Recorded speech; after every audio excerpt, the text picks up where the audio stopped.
se haya convertido en la tercera fuerza de la capital? Bueno, yo creo que hay un conjunto de factores que explican esto. El movimiento inició con mucha presencia de jóvenes Ujú, y la explicas, de hecho, 1 de cada 3 jóvenes en Argentina se identifican como libertarios. ujú. Esto no es menor de cara al futuro. Es decir, Argentina tiene un futuro y ese futuro es liberal. ¿Por qué? Porque si 1/3 de los jóvenes adhieren a definirse como liberales libertarios, me parece que ahí hay una luz de esperanza. ¿Cómo ocurrió esto? Desde mi punto de vista, esto ocurre por varias cosas. La primera es que los jóvenes suelen ser rebeldes contra el status quo. Y hoy el status quo recita izquierda. Por lo tanto, es natural que la rebelión sea liberal. Ese es el primer punto. El segundo punto, que no es menor, en Argentina el sistema de educación pública, tanto de gestión privada como gestión estatal, es un sistema de adoctrinamiento en las ideas de la izquierda. Por lo tanto, es natural que... ¿Aún la educación privada? Exactamente. Y claro, porque cuando usted tiene que enviar un programa, se lo tiene que aprobar El Estado. el Estado.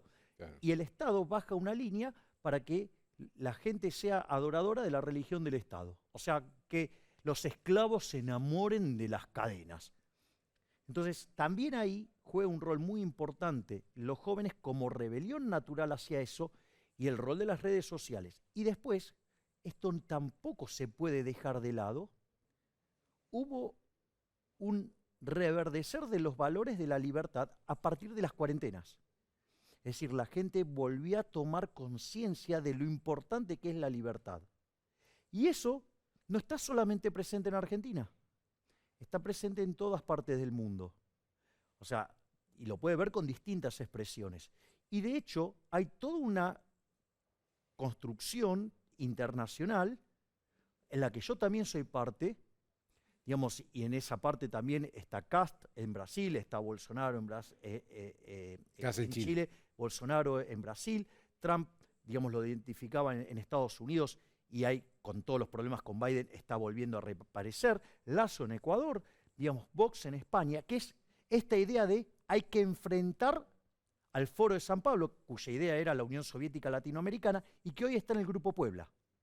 Es decir, hay todo un conjunto de Es decir, actores que usted se internacionales. inscribe en una corriente internacional donde la protesta no es por izquierda, como fue históricamente, sino más bien por derecha, llamámosle, o por... Sí, exactamente, que es una cruzada contra el socialismo. Ujú. ¿Por qué? Porque el socialismo donde se aplica genera miseria. Recordemos que el socialismo en su versión más pura, llamada comunismo, fue un fracaso en lo económico, en lo social, en lo cultural, y tienen un problema bastante grande, que es que además asesinaron a 150 millones de seres humanos por una idea absurda, Ujú. que fue derrotada en lo teórico, que fue derrotado en la evidencia empírica. Y sin embargo hay gente que sigue diciendo que el modelo es la Unión Soviética. Y le consta, hay actores en el país que dicen que ese es el modelo. ¿Quiénes, por ejemplo? El señor Del Caño, la señora Bregman, Ujú. cuando les dicen un modelo y lo señalan como un modelo exitoso. Parece que no saben hacer un análisis económico comparado de, por ejemplo, de lo que fue la Unión Soviética que se cayó respecto de Estados Unidos, no pueden comparar lo que fue la Alemania occidental, la capitalista contra la comunista, lo que es Corea del Norte contra Corea del Sur, lo que era Austria contra Hungría. Es decir, ¿dónde viven? En un termo, perdón el término. Pero... No, no, está bien. Hablando de Kast, que es el candidato que sacó más votos ayer en Chile, va a un balotaje. hubo un balotaje, a una segunda vuelta, usted lo felicitó. Eh, y justo, coincidentemente, el embajador argentino, Rafael Bielsa, salió y lo criticó durísimamente, hubo una protesta de la Cancillería chilena, tuvo que salir a aclarar el gobierno argentino que eran opiniones personales. En fin, ¿cómo ve eso? Lo veo con mucha tristeza. Primero porque yo tengo una relación de amistad con Rafael Bielsa. Digamos, trabajábamos en la misma empresa y nosotros teníamos largas discusiones filosóficas, obviamente, él desde una posición de izquierda, yo desde una posición liberal. Un intercambio en el cual yo aprendí mucho. Creo que los dos nos beneficiábamos en ese intercambio.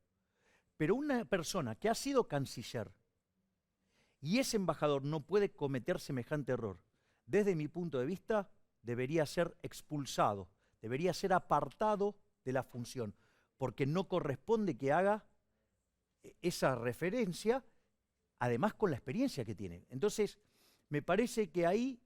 ¿Usted cree que es solo de Bielsa o hay porque a mí lo que me extraña es que Bielsa ignore que un embajador no puede hablar a título personal ni sin autorización del gobierno sobre una cuestión tan interna como es esta?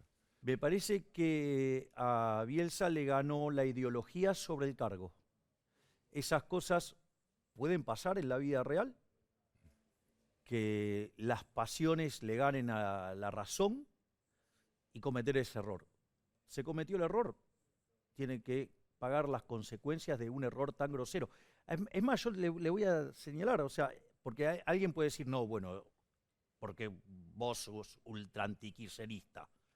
Eso es falso, porque también critiqué a Lustó y a Malcorra cuando salieron a apoyar abiertamente a Hillary Clinton, con el agravante, digo, no solo que no lo deberían haber hecho, sino que cuando pierde Hillary Clinton contra Donald Trump, Malcorra envía un tuit lamentando la derrota de Hillary Clinton. O sea, también debería haber sido desplazada del cargo. Es decir, lo que quiero decir es que este tipo de cuestiones de las preferencias personales uno no las puede estar mezclando en asuntos de Estado. Me parece que es gravísimo. Por lo tanto, a pesar del aprecio y la relación que yo puedo tener con Bielsa en el plano profesional privado, me parece que es un error extremadamente grave que ensucia al país y por lo cual debe ser desplazado de su cargo. Déjeme que le haga una pregunta sobre cosas que estuvimos hablando, sobre la inseguridad que estuvimos hablando con Patricia recién, que es el tema de lo que pasó en Rosario el fin de semana, muy grave, el mapuche muerto en el Bolsón, que no se sabe cómo lo mataron, pero hay ahí una reacción social de ambos lados muy dura. Lucas González, este joven que fue asesinado acá por la policía. ¿Cómo está viendo este problema? Me parece que el problema de la inseguridad tiene que ser visto dentro de una perspectiva de equilibrio general. De hecho, hay un trabajo mío junto a Marcelo Pérez Gabilondo de 1997 que se llama Análisis de las políticas de represión y represión del delito de prevención y represión del delito en la Argentina.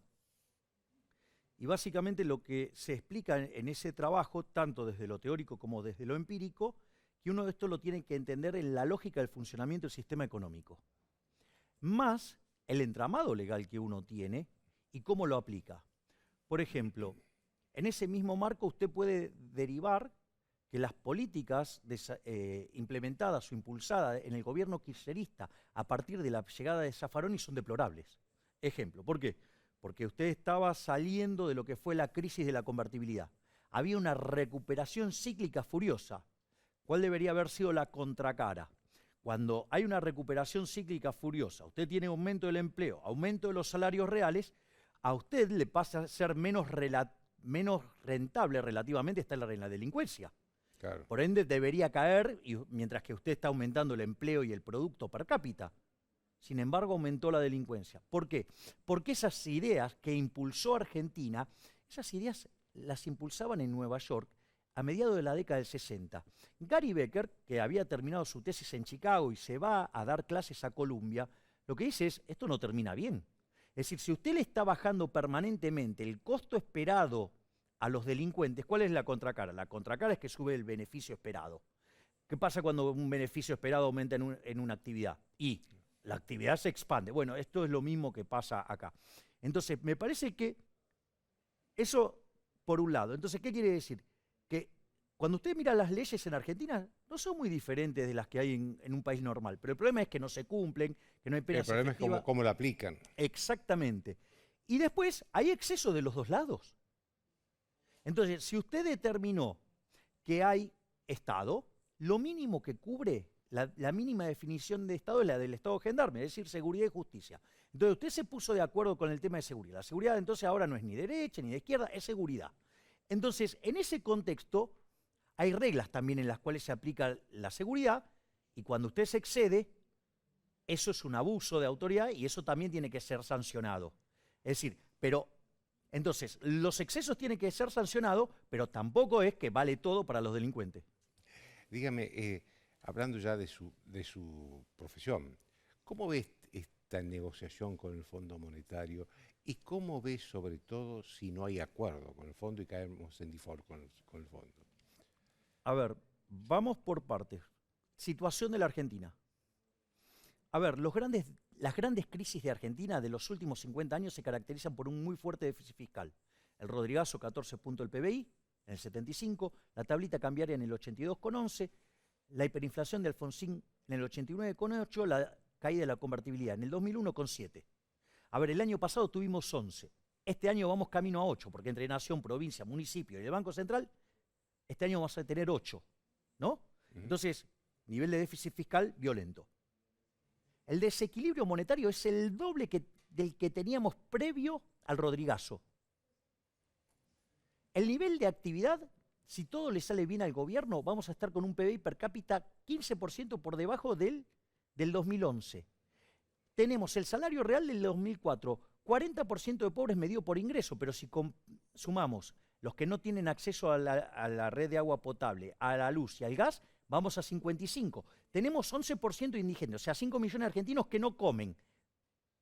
Entonces, si esto deriva en una explosión tipo Rodrigazo, que está todo dado, porque en realidad lo que termina gatillando el punto final es una crisis política, que hace que caiga la demanda de dinero y ahí es donde se produce el estallido, la pregunta es, vamos a estar mucho peor que en el Rodrigazo, porque en el Rodrigazo pasamos de 30% de inflación a 180 y después a 400, pero arrancábamos con 4,5 de pobres. Hoy tenemos 10 veces más.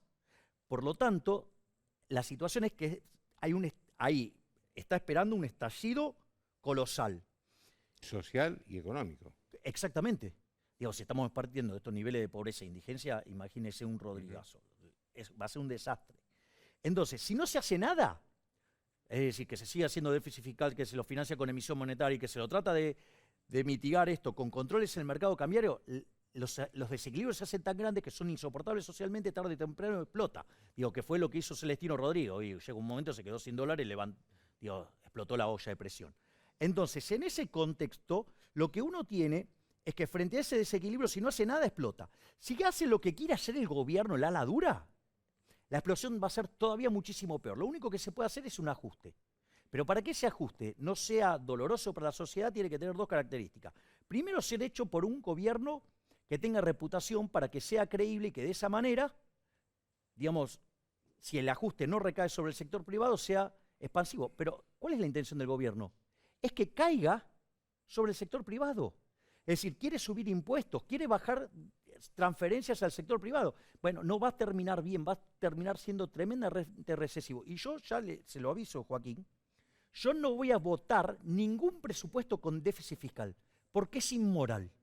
Porque si usted tiene déficit fiscal, lo tiene que financiar.